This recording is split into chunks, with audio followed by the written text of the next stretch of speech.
Welcome to Station 69.69. Nandito kayo sa segment na Philo Talk. Pillow talk anymore. At kami ang inyong podcaster. Ako si Pods Bomb. Ako naman si Pods Janly. At anong gagawin natin ngayon, Pods Chanly? Para ngayong week na to, pag-uusapan natin ang mga nileson nung week 1. At ito ay tungkol sa having a holistic perspective and its value in doing philosophy. Wow, Pods Chanly, parang ang lalim naman ng pag-uusapan natin. Ano ba meaning ng perspective? Para sa akin, Pods Bomb, no, ito yung pananaw mo sa isang bagay o sitwasyon. At balita ko, mayroong dalawang pananaw sa lesson na ito. Alam ba yon, Pods Bomb? Pods Chanly, tama ka, alam ko yun. Meron tayong holistic perspective at partial perspective. So, ngayon, sinenyalas na tayo ng ating manager na meron tayong mga pod scholar ngayon. Oo nga, yan na. Para sa ating pod scholar, number 1. Hello po. Ako po si Sean Jeffrey P. Bobadilla. Ang pagkakaintindi ko po sa holistic perspective ay yung pagtingin mo sa perspektibo ng iba sa isang sitwasyon, yung titingin ka muna sa perspektibo ng iba bago ka mag-judge ng isang pangyayari at bago ka mag-judge ng tao. Yun lang po. Salamat. Napakaganda ng sagot ng ating pod caller number 1. Meron na daw tayong pod caller number 2. Ako po si John Leslie Mendoza. Sa tingin ko po, para sa akin po, ang holistic perspective po ay yung paggamit natin ng 5 senses para tignan yung katotohanan ng bawat isa sa atin.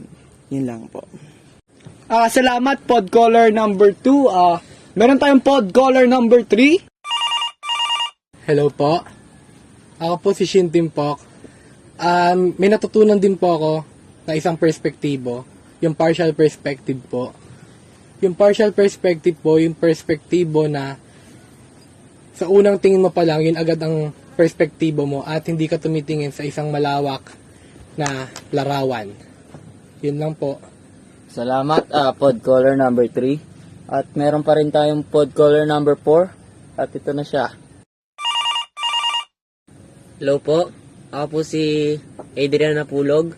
Ang natutunan ko po nung last week ay partial perspective na your sariling perspective nyo lang po yung kinukuha nyo, tas yung perspective ng iba hindi nyo sila pinapakinggan, parang yung sa inyo lang, selfish kayo, gano'n. Salamat, pod caller number 4. Meron tayong pod caller number 5. Hello po. Ako po si Earl J. Kabuhat.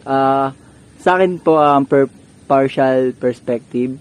Ayun nga po yung parang judgmental ka po. Wala ka na pong pakialam sa sinasabi ng iba po tungkol sa nilalarawan niya or sinasabi niya. Basta po doon ka lang po sa pinaniniwalaan mo. Ayun lang po. Salamat dun sa last caller. Pods Chanly, parang ang dami nilang natutunan. Oo nga, Pods Bomb, parang alam na alam nila yung lesson. At dito na nagtatapos ang ating segment na Philo Talks. Kami nga po pala ang podcaster. Ako si Pods Bomb. Ako naman si Pods Janly. This is 5 minutes. Hear you next week. Pillow talk anymore. Pillow talk anymore. Ooh, pillow talk anymore like we used to do.